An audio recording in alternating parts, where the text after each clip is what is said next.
কাঁথিয়া ফার্নিচারের কাজ করতে করতে মাসির হাতে রান্না খাই করে এরকম ভাবে বড় ভুঁড়ি বাড়ি নেওয়া কোনো জীবনে ভাবছিল না বকুড়ারা। ও মাই ভগবান, সকালে ঘুম থেকে উঠে কিন্তু দাঁত গায়ে ঘষার ইচ্ছা ছিল না, তাও দাঁত গায়ে ঘষি সাফা করে নিলেন। দাঁত গা তো আমারই বটে, দাঁত গাকে আমাকে সাফা করতে হবে ঘষি আর দাঁত ঘষাটা হয়ে যেতে হলুদ পাঞ্জাবিটা লাগাই করে লোকাল হাইটে ধরে চলে গেলেন বৌদির দোকান নাস্তা আনতে। বৌদি দোকান পৌঁছে করে একটা পাকা কলা আর দুটা বাটানো গুড ডে বিস্কুট কে জেনে নিয়ে চলে এলেন। বিটিছানাকে প্রপোজ করলে আমাকে রগা বলে রিজেক্ট করে দেয়, তাই কলা মলা খাই করে মোটা হতে খুড়ারা। কলা খাতে মনে হয় খুড়ারা মোটা হয়নি, সালা বাইরে পাচ্ছি না, গোপাটা আটকে যাচ্ছিলেন, তাই চলে এলেন ডিউটিটা করতে সকাল সকাল। কাজের সাইডকে পৌঁছি মুখে আতঙ্কবাদী মতন গামছাটা বাঁধে নিয়ে গেলেন, পালিশ মেশিনটা ধরে বাংলা খাটে পালিশ মারতে লাগিয়ে গেলেন। এটা আমার সাবড়িকে দেবো যৌতুক খাট ওঠে।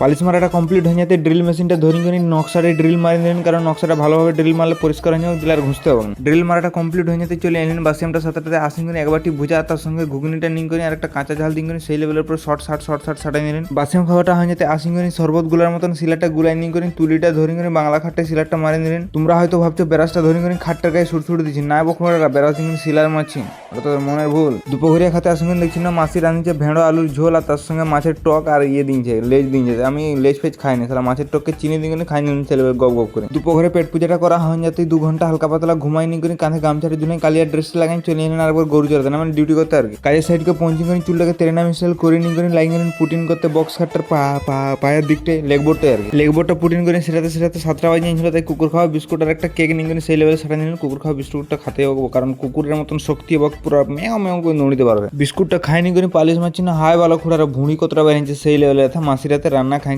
রিচ রান্না তেল ফেল খাই সালা ভুঁড়ি বেরিয়ে যাচ্ছে। 2 বছর মেহনত করি ভাই পেটে হাড় বার খাইছিলেন, সালা কি বলো মাসির রান্না খাই 2 মাসে সব হাড় গলি গেল। করবো খুঁড়ারা মনের দুঃখে মুখে আতঙ্কবাদী মতন গামছাটা বাঁধি চশমাটা লাগে পালিশ মারতে লাগিয়ে গেলেন। বড় ভুঁড়ি টানি পালিশ মারতে আজকের মিনি ব্লগ রাখুন দিলেন এখানেই শেষ। এরকম আরো পেছন পাকা ব্লগ দেখতে গেলে শিখো ডাউনলোড করে না, মানে পেজটাকে ফলো করো আর কি।